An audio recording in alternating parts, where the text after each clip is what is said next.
in the midst of tonight's momentous festivities, amongst the menagerie of Boston's wonderful budding young entertainers, deep within each audience member's hearts and souls, one question lurks, nagging at our heartstrings and begging for an answer. A question of great significance and monumental importance, nagging and gnawing at our mental follicles and worming its insidious way towards our pursed lips. A question many would venture to ask, but few have the courage to voice. Who is Martin Gordon? Who is Martin Gordon, and why is he here? Why is he playing in Boston with Neptune, members of Hoeg, and Tristan Acuna? This presentation will attempt to answer some of these questions, but as you will soon discover, unraveling the enigma that is Martin Gordon raises many more questions in a long, tangled strand of perplexity. Here, then, is a basic introduction designed to inform the most ill-informed in the speediest manner possible.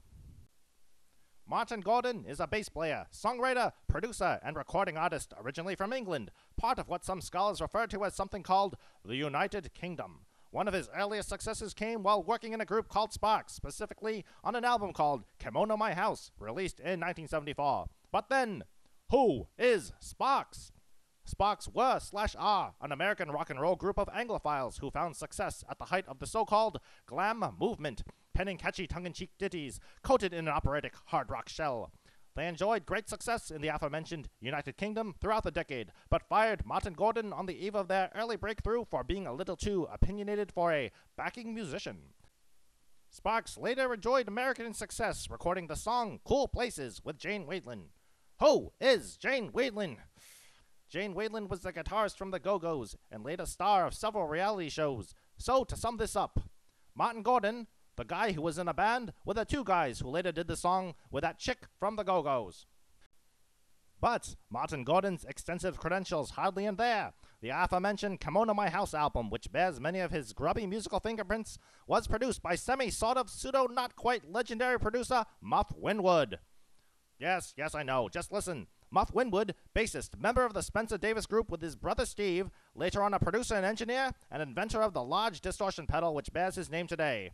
Just kidding about that last part. So, to sum up, Martin Gordon, the guy who was on the record with these two guys, that was produced by the guy who didn't invent this thing, and whose brother's with the guy who sang Roll With It.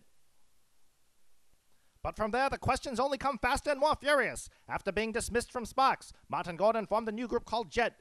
No, not that Jet. This Jet included a former member of Roxy Music on guitar and two former members of John's Children on vocals and drums.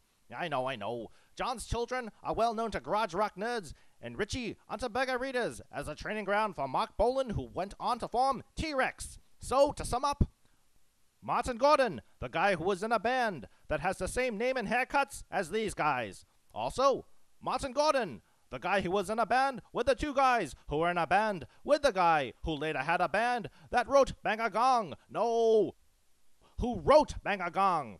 That's better. But that jet crashed during takeoff because they were quickly sued by Marvel Comics for unauthorized use of a character called Mr. Miracle on the cover of their debut album. Exactly. Anywho, quickly disavowing comic books, Martin Gordon took the two guys from John's Children with him and formed a new group called Radio Stars. No, Radio Stars. Right. Radio Stars managed to transition from glam rock has-beens by jumping on the punk rock bandwagon like many other similarly decidedly non-punk peers. The group enjoyed modest success throughout the late 70s before folding in the early years of the new decade. Yes, you could almost say that the age of video killed the Radio Stars. Yeah, to sum up, Martin Gordon, the guy who was in a band that got sued by this guy that has a similar name but little else in common with these guys, or these guys. Martin Gordon has since gone on to work in recording capacities with this guy, these guys, this girl, and many others. And now today he stands on stage with these guys. Who the hell knows? So, to sum up, Martin Gordon, the guy who was in a band with the two guys who did that song with the chick from the Go-Go's. The guy who was in another band with two guys who were in the band with the guy who wrote Bang a Gong. The guy who was in the band that got sued by this guy. The guy who was in the band that inspired the song by these guys that started this thing. The guy who's on a bill with these guys. At the club, in the town, where these guys come from. Please welcome, playing his solo material for the first time in the United States, Martin Gordon!